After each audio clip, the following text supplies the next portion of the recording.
Alright, hi guys, happy Tuesday. This is your video for April 7th, so you should be watching this on Tuesday, but happy whatever day it is that you're watching this. We're going to do a graphing review today, so it's not going to be, it should be really easy. It should feel easy for you. We are going to do the polynomial end behavior stuff that we did right before spring break, which I know was a little bit more challenging, so if you feel like you know you're going to get stuck on that, or you know you'd need some extra help with that, please make sure you watch this video all the way through to the end before you try the assignment for today. They're also doing construction outside. They're fixing the fence. So if you can hear that, I am really sorry. All my doors are closed, my windows are closed, but I'm going to try to talk loudly over that. Sorry. Okay, so only announcements I have for you today are just your due date for this week is Thursday at 11:59 p.m. We don't have school on Friday, so I'm not going to post anything this Friday. So Thursday, right before midnight, try to make sure you have all 4 of your assignments turned in by 11:59 this Thursday. But even if you don't, doing the work late is better than not doing the work at all. So please make sure you try to get that stuff turned in before this Thursday at midnight. Also, I know that the Google Classroom answer thing sucks. I still get a lot of emails about this. Please just know, I understand that the key thing sucks, and I understand that it's a little bit confusing. Just know, I'm keeping track in my grade book. The grade you get on Google Classroom doesn't mean anything. As long as you're turning in your assignments with honest effort, you're getting the credit in my grade book, so please don't worry about it. Today we're just gonna take it all the way back to the beginning of graphing, so back to plotting points, taking inverses or finding inverses, and then we're gonna talk about linear, quadratic, and polynomial functions. So just to start this off, like I said, we're gonna go way back to the beginning, so hopefully this is really easy for you. Okay, this is our xy coordinate plane, right? So when we look at this, our x-axis is running left and right. Our y-axis is running up and down. We have this point in the middle here that is our origin. And that's the point 0, 0, right in the middle, okay? But when we talk about plotting points, we look at x, comma, y, right? So our x value is the left and right, our y value is the up and down. So when you plot these, you always go left and right first, and then you go up and down, right? So if I asked you to plot the point, for example, plot the point -3, +2, right? If we were going to go -3, +2, we'd go 1, 2, 3 to the left, and then we'd go up 2, and we'd get -3, 2, right? So should feel really easy for you. We also talked about finding inverse points. So if you remember, an inverse is kind of like an opposite.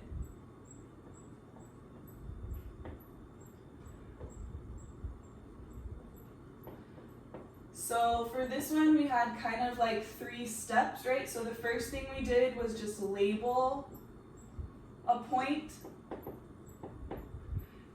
And then because they're opposites, right? Opposites are just meaning they're going to switch. So this is the one where we just take x and y and they switch places. So then we switch x and y. And then the third step would just be to plot the new point.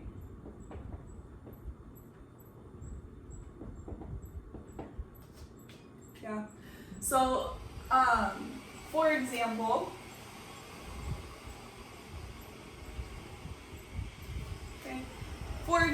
this is really ugly. For example, I may give you the point -2, 4, right? So -2, positive 4.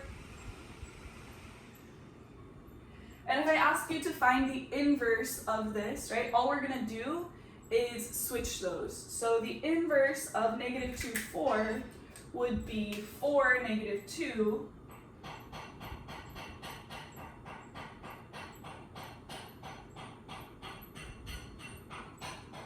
Okay.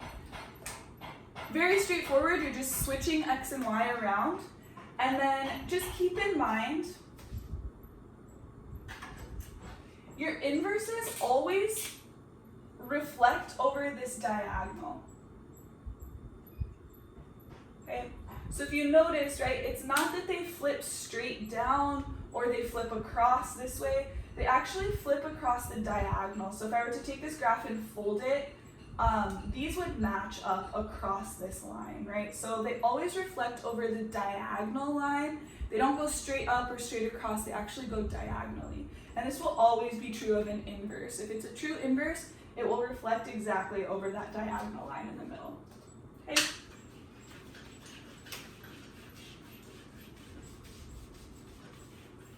So far in class we've talked about 3 types of functions. We did linear, quadratic, and polynomial.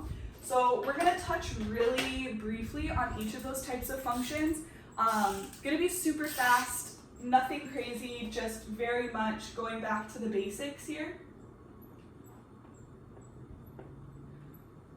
So when we talk about linear functions, our linear functions are the ones that just make a straight line. Okay?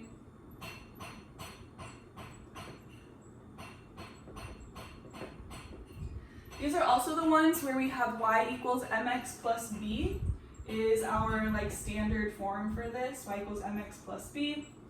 We have no exponents, nothing crazy, just the one single variable. And then the other thing we know is that these can be positive, or they can be negative. So if we're looking at a positive sloping linear function, it's one that's going to be sloping up, so it's pointing up over here on the right side. And if we're talking about a negative linear function, the negative linear function is just the one that's going down. So positive is like the one going uphill, negative is the one going downhill. Okay. There's a lot more that we could review about this type of function, but for now I just want you thinking about a positive versus a negative and just what a linear function really is at its very most basic. Okay? We also talked about quadratic functions. So this is our unit 2. Quadratic functions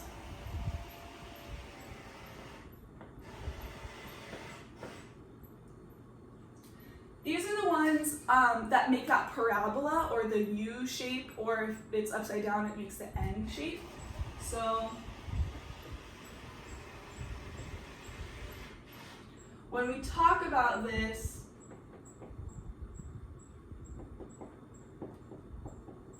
we're talking about those ax squared plus bx plus c functions, okay?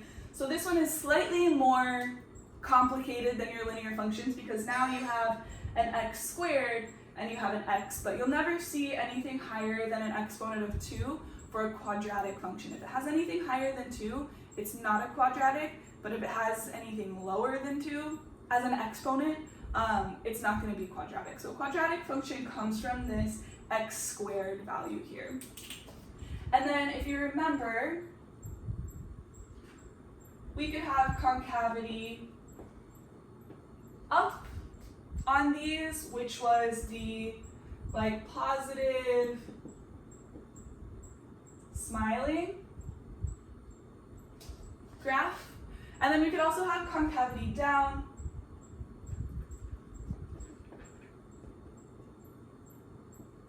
which was our negative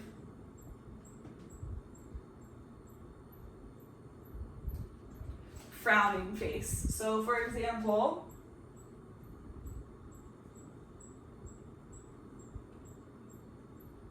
if I give you a parabola, a quadratic function that looks like this, This is the one that's making a happy smiling face. The arrows on the ends are pointing up. So this would be our concavity up.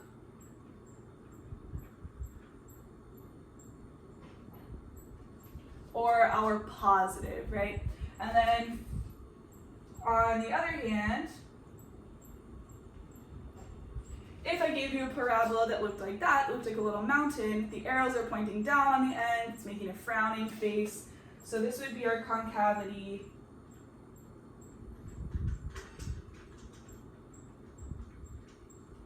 down, or our negative option on this. So very similar setup for our linear functions, right? Linear pointing up, right? If it was positive, or sloping down if it were negative.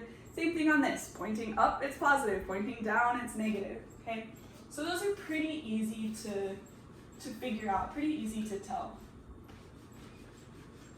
if you're looking at the graph. The last type of function that we worked on before spring break, if you remember,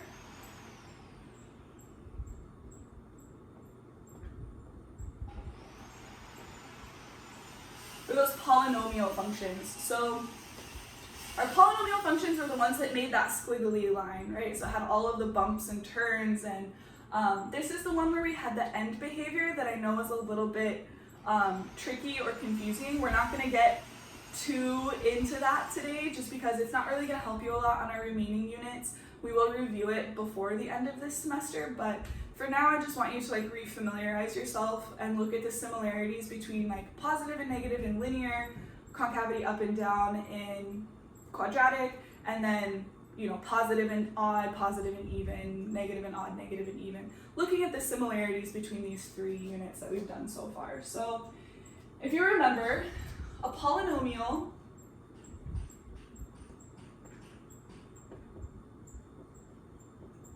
was our function with many terms, right? So this is the one where we saw like a bunch of different terms all together. And we also had exponents that were higher than 2. Okay. And our standard form was just where we line up our exponents high to low. So for example, like you might have something like y equals ax to the third plus bx squared plus cx plus d, where a, b, c, and d are just numbers, but the important thing is that you have an x to the third, an x squared, an x, and then a constant here at the end. So this is the one where we just line them up, exponents high to low. But because we have this exponent higher than 2, we have an exponent of 3 or 4 or 5 or however many terms you have. That's what creates that like squiggly line in your graph. Okay. And then we also talked about this end behavior situation.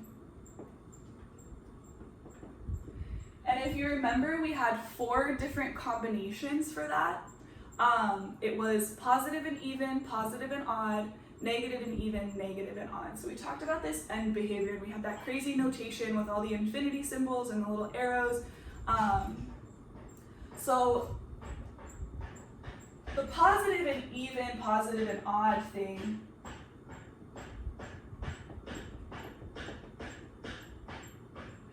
the positive just meant that the right side was pointing up, okay? So this means right side up.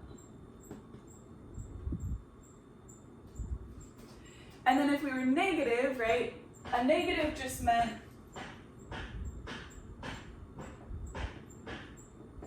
that the right side was actually going down. So positive, right side up, negative, right side down. Okay. And then we also had an even or odd option. So when we talk about even or odd, even meant that they were going to match.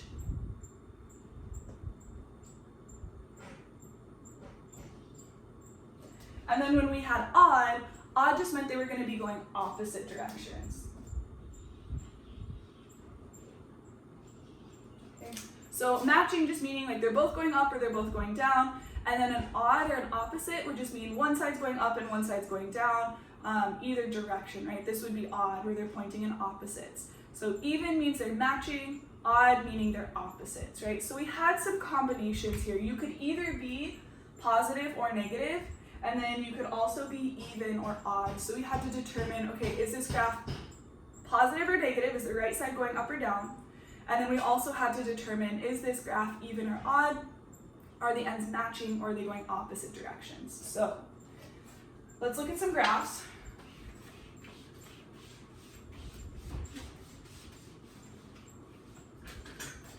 So for example, if we look at our positives, so if I were to draw you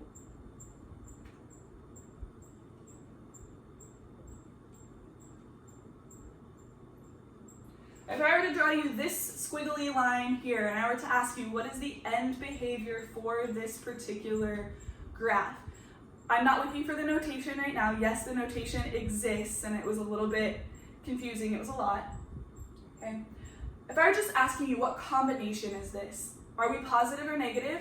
I would go over here to check the right side. The right side is pointing up, tells me we're positive. Okay. And then I would check to see, are we even or odd? This one is going in the opposite direction, so they're pointing opposites, so this one would be odd.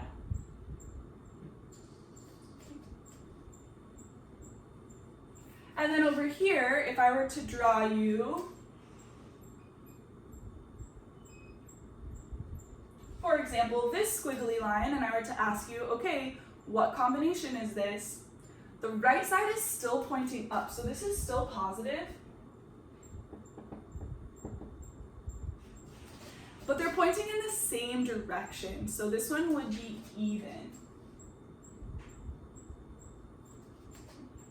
So I might give you the graph and ask you for the combination. That's one type of problem that you would see on this. I might also give you, instead, I might tell you, okay, I want to see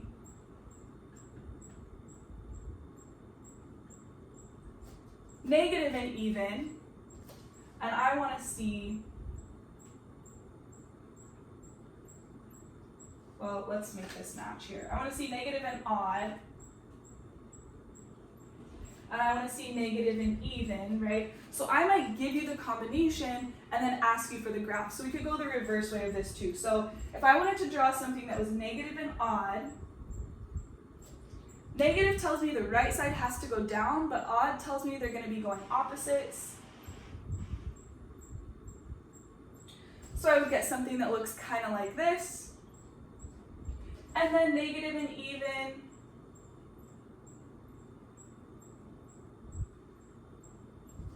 right side pointing down, going in the same direction here. So these are your four combinations. This is really all I'm looking for. Is the right side going up or down, and then are they matching or going opposite? So positive, negative, match or opposite is what I'm looking for here.